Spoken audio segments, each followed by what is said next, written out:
Fala pessoal, professor Rafael aqui e eu vim resolver com você a questão 44 do vestibular CEDERJ do ano de 2019 para o segundo semestre. Eu vou ler com você o enunciado dessa questão.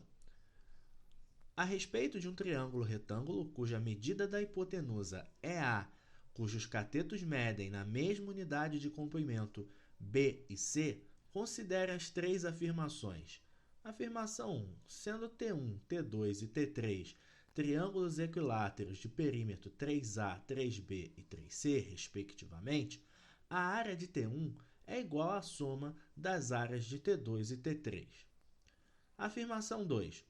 A área de um círculo C1 de raio com medida A é igual à soma das áreas de dois círculos C2 e C3, cujos raios medem B e C, respectivamente. Afirmação 3. A área de um quadrado cujo lado mede A é igual à área do quadrado cujo lado mede B mais C.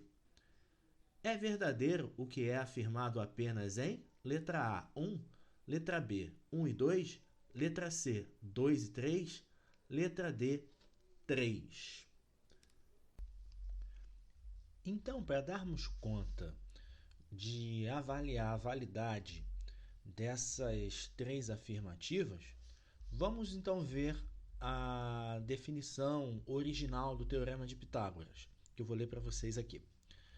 Num triângulo retângulo, a área do quadrado construído sobre a hipotenusa é igual à soma das áreas dos quadrados construídos sobre os catetos. Então está aqui embaixo o que diz a definição. A gente tem o triângulo retângulo ABC aqui, com ângulo reto aqui em A. E temos três quadrados, cada um construído sobre um dos lados do triângulo retângulo. Se a gente chamar de A a hipotenusa, a gente vai ter como área desse quadrado aqui construído sobre ela, a gente vai ter a área A ao quadrado. Da mesma forma, se a gente chamar esse lado aqui de B, a área do quadrado construído sobre esse cateto B vai ser B ao quadrado. E o cateto C vai acontecer igual. Então, o que o Teorema de Pitágoras diz? Ele nos diz que a área do quadrado construído sobre a hipotenusa, ou seja, o A ao quadrado, é igual à área do quadrado construído sobre um cateto, somado com a área construída sobre o outro cateto. Normalmente, quando a gente trabalha com triângulos retângulos e o Teorema de Pitágoras, a gente fica muito refém de ficar usando fórmula o tempo todo e esquece do conceito. O conceito trazido pelo Teorema de Pitágoras resguarda a ideia da área. Então, sempre que for pensar em Teorema de Pitágoras, lembre da área, ok? Só com essa informação eu já posso julgar a afirmação 3, a afirmação do item 3. Ele diz o seguinte: a área de um quadrado cujo lado mede A é igual à área do quadrado cujo lado mede B mais C. Então, vamos lá. A área de um quadrado cujo lado mede A é a área do quadrado construído aqui sobre a nossa hipotenusa. E já a área do quadrado cujo lado mede B mais C, a expressão da sua área vai ficar assim, ó, B mais C elevado ao quadrado.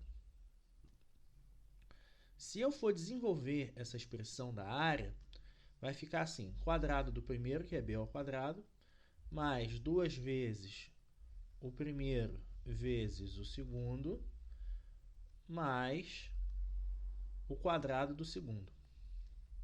Então, essa expressão aqui é a expressão da área do quadrado que o lado mede B mais C.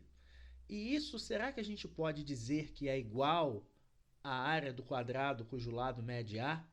Ora, pelo Teorema de Pitágoras, se a gente considerar que o A é uma hipotenusa, o quadrado da hipotenusa vai ser a soma dos quadrados dos catetos. Olha só como as duas expressões têm valores diferentes. Elas só são parecidas nas extremidades da expressão.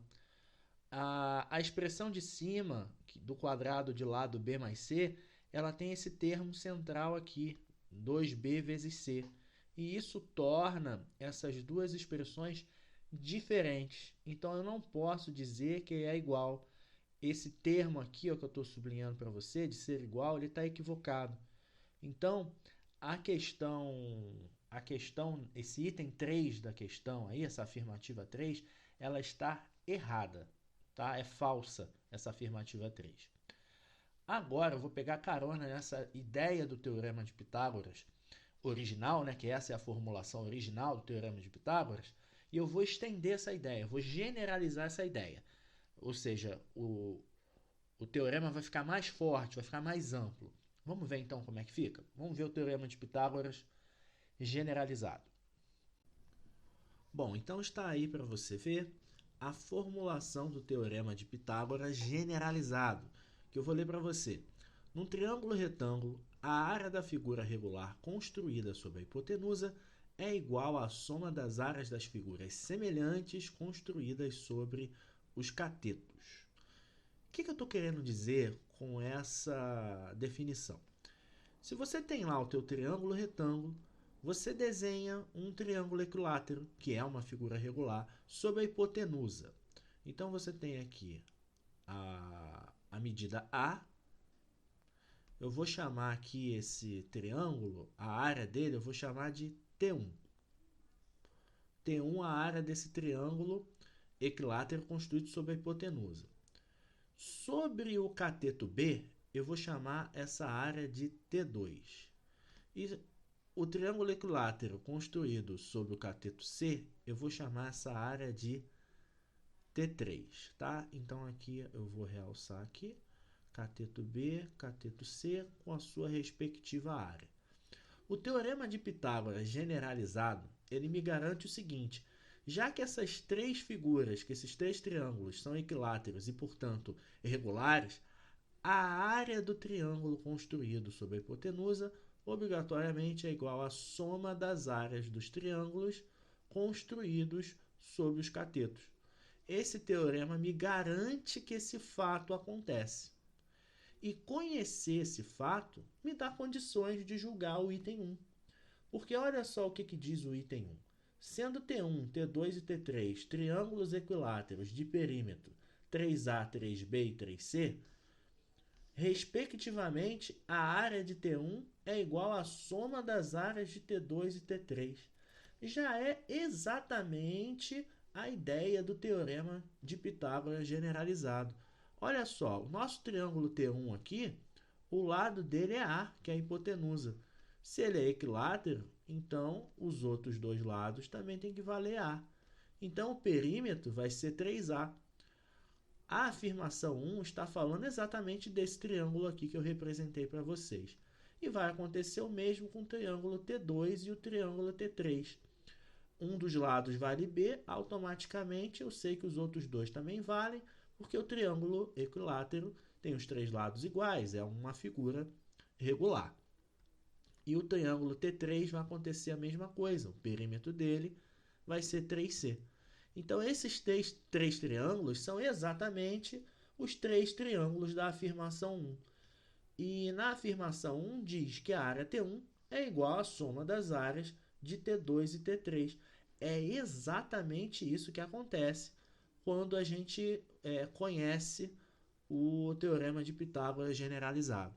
Ok? Então, com isso, a gente pode julgar o item 1 e ele é verdadeiro. Tá? A gente vai usar também essa noção trazida pelo Teorema de Pitágoras generalizado para julgar a afirmativa 2. E eu vou trazer aqui um círculo sobre os lados desse triângulo retângulo, ok? Vamos ver então como é que fica. Ó, tá aí, ó, o mesmo triângulo retângulo com hipotenusa A e catetos B e C. E eu construí aqui um círculo com um raio na hipotenusa, que é o círculo verde, e construí círculos com os raios sendo os catetos, o cateto B de vermelho e o cateto C de azul. Segundo o Teorema de Pitágoras generalizado, a área C1 obrigatoriamente é igual à área C2 mais a área C3. Olha só que coisa impressionante, né? E essa afirmação 2 cai exatamente no Teorema de Pitágoras generalizado. Então, perceba a importância de saber essa informação, que nem sempre é muito comentada, né? E essa questão do CEDERJ exige esse conteúdo. Essa questão é de uma importância muito grande. Tá? Então, a gente já consegue de cara se posicionar sobre a afirmação 1, assim como a afirmação 2. Assim como a afirmação 1, ela também é verdadeira. Então, a gente já pode dar nossa resposta. Nossa resposta é a letra B, que diz que a afirmação 1 e a afirmação 2 são verdadeiras. Ok? Só para lembrar, para ficar claro, que o teorema fala que precisa ser figuras semelhantes. Todos os círculos são semelhantes entre si. Tá? Isso você pode concluir, mas eu deixo claro isso aqui para você não ficar com dúvida. Todos os círculos são semelhantes entre si. O círculo, assim como o quadrado e o triângulo equilátero, é uma figura regular. Tá bom? Se você entendeu, se você ficou com dúvida, comenta aqui para mim nos comentários, escreve que assim que eu for notificado, eu venho para falar com você. Se você gostou desse vídeo, curta, compartilhe e se inscreve no nosso canal para dar aquela força para a gente. Um abraço para você, bons estudos e sucesso!